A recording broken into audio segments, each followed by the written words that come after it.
Cool. So yeah, I'm going to be talking about, we're going to call it SCHOFe for today. SCHOFe doesn't really have a name at the moment, but it's a model I've been working on. And this is with Pip Liggins and Ed Stolper. Yeah, I also am just going to highlight that the framework of the model is very similar to EVO, which is Pip Liggins' model. Her model, you can see the references for that here. I'm not going to describe in detail how that model works today, but the frameworks are pretty similar between the two. And Pip's model can also include nitrogen in some of the iterations that she's got, which is really cool. So if you're interested, check out those references for that. So the model I've been developing is a thermodynamically based model that can do sulfur, carbon, and hydrogen in the gas and the melt phase.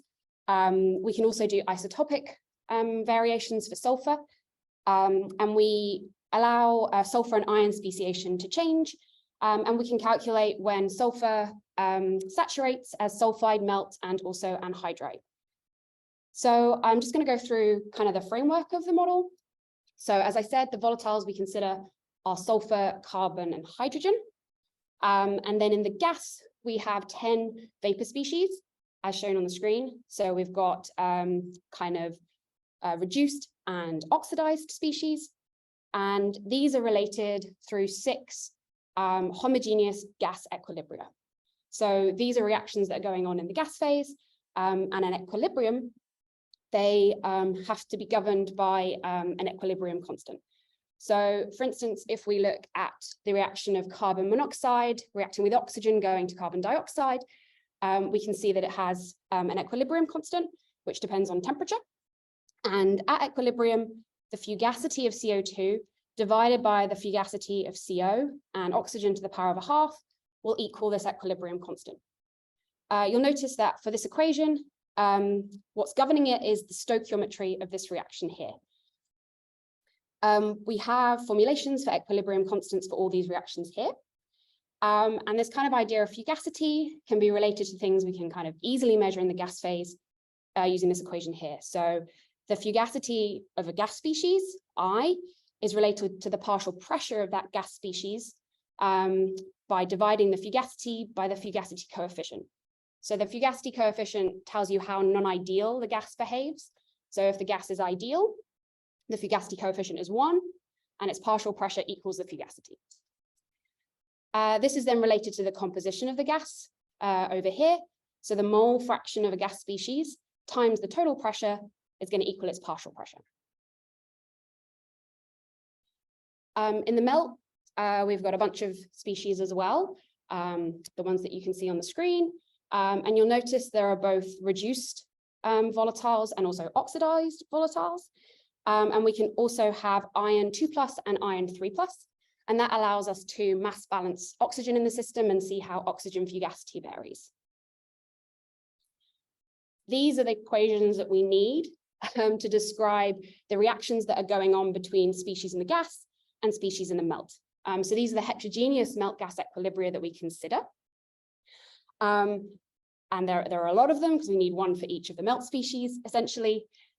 And the kind of generic framework we have is that for each of these reactions, we can write a kind of quasi-equilibrium constant or a solubility constant, sometimes called a capacity, that relates to pressure, temperature, and melt composition. So strictly, an equilibrium constant cannot depend on melt composition. It only depends on pressure and temperature. But we know that the solubility of a lot of melt species does depend on composition. So we include a term for composition too. And we then say that this quasi-equilibrium constant is related to the concentration of a species in the melt and somehow to the fugacity of a species in the vapor. I'll just go through some of these reactions that we've got here, just to highlight how the model I've got kind of includes them. So, for instance, if we think about how carbon dioxide dissolves, CO2 in the vapor reacts with oxide in the melt and produces carbonate ions. Now, this oxide, this kind of activity is going to change depending on the melt composition. So that's why we get a really strong compositional dependence for carbonate. And in this model, because it's really hard to have a universal model for carbonate capacity, so that depends on all melt composition. That's something we're working towards, but we haven't quite got to. You basically choose a model depending on the composition of interest. So I've implemented a bunch of different models for these compositions you see here. And you basically pick the one you want to use.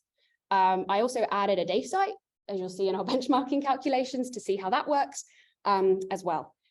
And essentially, the solubility of carbonate is going to depend on pressure in this case here.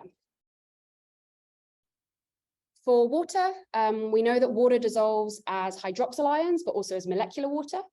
But in this model, we use the approximation that the fugacity of water is proportional to the concentration of water squared. This is pretty good at low water concentrations, up to about 5 weight %, and is essentially treating the water as hydroxyl ions. This is definitely not true if you go to higher water concentrations, but in the area that we've been looking at, this is a good approximation. And for this model, we assume that the solubility of water does not depend strongly on composition. So this is a compilation of basaltic water solubility experiments, and you can definitely see there is variation, but we treat it as a constant. We have a few reduced species in the model, and these are basically dissolving as molecular species. And for their solubility constants, they basically depend on pressure. And these are taken from experiments in the literature. Sometimes in the literature, we see that there is dependence on the composition of the melt. So again, you can pick the kind of solubility constant that's most applicable to your composition. For sulfide and sulfate, this is pretty similar to SCHOFe that you saw. We're using the sulfide and sulfate capacity. So this says that under reducing conditions, sulfur dissolves as sulfide, S2-, by replacing oxygen in the melt. And this means that it's the concentration of sulfide depends on both the sulfur fugacity and also the oxygen fugacity. And then we have a slightly different equation reflecting a different reaction mechanism for oxidized sulfur as sulfate that you can see here. There's been a bunch of experiments done on sulfur, which is really cool. So we have a great understanding of the compositional dependence of the sulfide and sulfate capacity. Here are a few examples, and also the temperature dependence. We have much less idea of the pressure dependence. So in this model, the sulfur solubility just depends on temperature and composition. We also include hydrogen sulfide as a molecular species in the melt.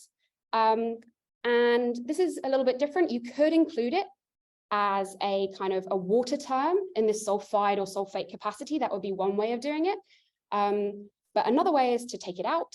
And then we get this really nice, simple reaction that says that fugacity of hydrogen sulfide in the vapor is proportional to the concentration of hydrogen sulfide in the melt. The reason this is quite useful is it makes it much easier to mass balance hydrogen in the system, because hydrogen is going to be present in the vapor, it's going to be present in H2O, methane, hydrogen. So this allows us to have the mass balance a little bit easier. And in this case, we're using experiments from the literature, and it's suggested there's a bit of a difference between basalts and basaltic andesites, so you can pick those models. And then we also have iron, like iron 2+ and iron 3+, and here we use Crescent Carmichael. We can also check for saturation with other phases, so sulfide melt, anhydrite, and graphite, but I should stress that the composition of the melt doesn't vary in this model. So when one of these phases saturates, we don't draw calcium or iron out of the melt. It's just telling you that sulfur would be present in these phases, and we can cap the sulfur content at anhydrite or sulfide saturation. So the calculations that we can do, there are two main types. The first is the pressure of vapor saturation, and the second is the composition of the melt and the gas during decompression. So for the pressure of vapor saturation, basically you tell it a melt composition, the bulk volatile content of the melt, so the total hydrogen is H2O, the total carbon is CO2, and the total sulfur as sulfur, and then some constraint on the oxygen fugacity. That could be the Fe3 plus over 2 plus ratio. That could be the delta FMQ value, or the absolute FO2, and then the temperature. And then what the model is going to do is find the pressure at which the partial pressures of all the species in the vapor, shown here, equal the total pressure. And we can relate this to the fugacities of the vapor species using that equation I showed earlier. So what the model does is it'll give you that pressure. It'll tell you the composition of the vapor, and it'll also tell you the speciation of the melt. Because we can have reduced species such as methane and hydrogen, we're going to split the carbon between carbonate, methane, and CO. And that will allow you to look at the more reduced end down here, where those species start to be important. We can also include errors somewhat. So there's a kind of function that'll basically take the melt composition you tell it, work out, draw from that in a kind of Monte Carlo fashion within the errors specified, and then you can just run that through the PV-SAT calculator to see how big your errors are. The error here is mostly due to CO2. So CO2 is really important. For the degassing calculations, you basically need to tell it a bulk composition of the system. So a melt composition, the bulk volatile content, and the initial oxygen fugacity, and the temperature. And then it's going to take that and degas it to the surface. It starts at the pressure of vapor saturation. So that's important to know, because that's where your FO2 is going to be set. And then basically it mass balances sulfur, carbon, and hydrogen and oxygen as you degas to the surface. And at each step, it'll give you the melt and the vapor composition. And also we can do sulfur isotopes. The inputs, it's a spreadsheet. So you just need to put in a sample name, a temperature, some sort of oxygen fugacity constraint, the melt composition, and then the volatile content as water, CO2, and sulfur. The second one is this options spreadsheet. There are a lot of options in it. Most of them are to do with what model you want to pick. So like what CO2 model you want to have, maybe what methane model you want to have, and how you want to treat the gas as an ideal gas. And I've got some variations in the fugacity coefficients you can select. And then the second set of options is about the calculations itself. So I guess some important ones is we can do closed and open degassing, and we can also regas as well as degas. So you can start shallow and add a little bit of vapor back.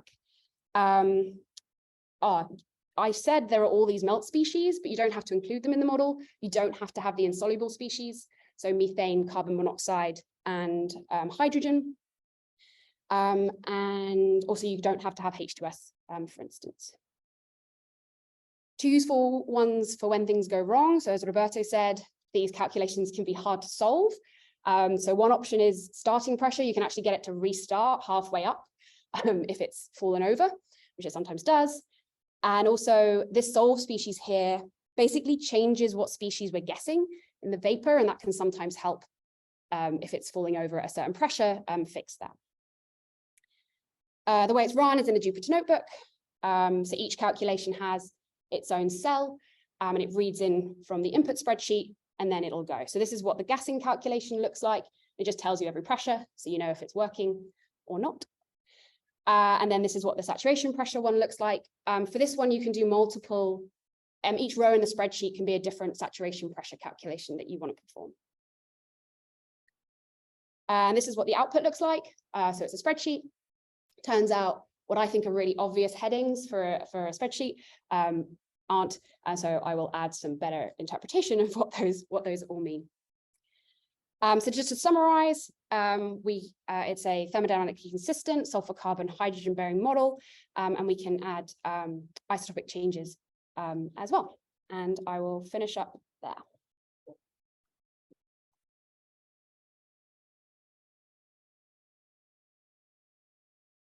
Thanks, Eri. By being efficient, you've also opened up your opportunity for lots of questions. So do we have any questions in the room or online? Oh God, what have I done? Yeah, you better do it. I don't know, Max. Okay. Any questions?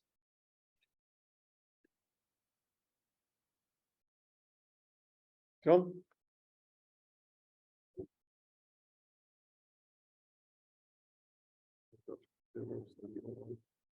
That seems like a really great comprehensive model, Ari. And my question is, in terms of the isotopes, could you say something more specific about the sulfur isotope degassing? And is it possible in the future to look at carbon isotopes? And in terms of the carbon isotopes, do you foresee any complexities, interactions, and so forth?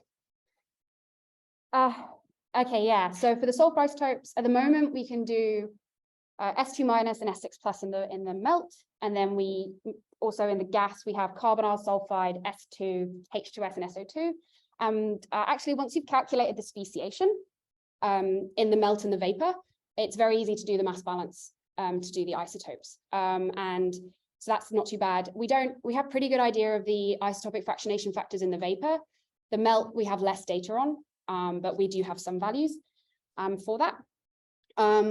Carbon, we can definitely add carbon. It's been on my list for a while.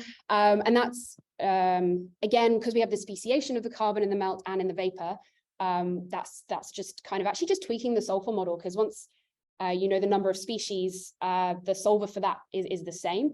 The thing is, for the carbon, we don't know the carbonate CO2 fractionation factor, so carbonate in the melt to CO2 in the vapor very well. And I don't think we've got any experiments on the reduced species, but in the oxidized realm, we could at least give that a go. Something the model doesn't really have is the interaction between water and carbon at the moment, and that might probably will mess up the isotopes as well.